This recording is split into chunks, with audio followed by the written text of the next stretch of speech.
The lights were bright. Madison Square Garden, the mecca of basketball, was absolutely electric last night. You could feel the energy pulsating through the building. This wasn't just any game, people. This was game one of the Eastern Conference Finals, the New York Knicks versus the Indiana Pacers. Two teams hungry, two fan bases starving for a championship. The air was thick with anticipation. You just knew, something special was about to happen, and boy did it ever. This game, from the opening tip, had the feeling of an instant classic, a battle that would be talked about for years. The ball went up, and right away, it was a heavyweight fight. Bam! Punch, counterpunch. The Knicks, feeding off that insane New York crowd, came out firing. Jalen Brunson, that young man, is a bona fide superstar, I'm telling you. He was cooking early. But the Pacers, they didn't flinch. Not one bit. They answered right back. Tyrese Halliburton, cool as you like, orchestrating that high-powered Indiana offense. It was beautiful basketball, back and forth, each possession feeling more important than the last. The first quarter set the tone. Knicks 36, Pacers 34. Close, real close. Nobody was giving an inch. As the game moved into the second quarter, the intensity only ratcheted up. You could see the determination on every player's face.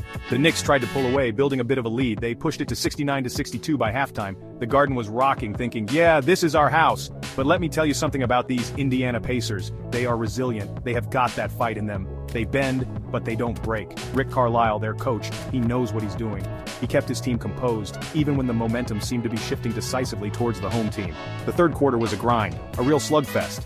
Points were precious, earned through grit and tough shot-making. The Knicks held on, but the Pacers, they kept chipping away, slowly but surely. You could sense the belief growing in that Indiana squad. They knew they belonged on this stage. They knew they could hang with the Knicks, even in the cauldron of MSG. The Knicks led 90-87 after 3. The stage was set for an unforgettable final period.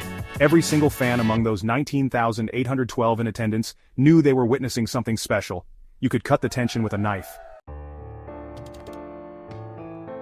Now let's talk about that fourth quarter, because what we saw was nothing short of remarkable. The New York Knicks came out in that fourth quarter, and they looked like they were ready to put this game away. They extended their lead. It got up to 17 points. 17. Most teams on the road in Madison Square Garden down 17 in the fourth quarter of a conference finals game, they fold, they pack it in, they start thinking about game 2. But not these Indiana Pacers. Oh no, they had other ideas. They had a fire lit under them. And that fire had a name. Aaron Nesmith. My goodness, what a performance from that young man. He was unconscious. He couldn't miss. 6 for 6 from three-point range in the final 5 minutes of regulation. Are you kidding me?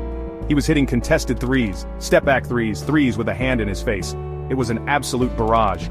He single-handedly dragged the Pacers back into this thing. 30 points for Nesmith, tying his career high. 20 of those in the crucial final possessions. That's clutch. That's big time. The Knicks had no answer for him. None. The clock was ticking down, under a minute to go. The Pacers had clawed their way back. The Garden was a nervous wreck. You could hear a pin drop, then an explosion of noise, then silence.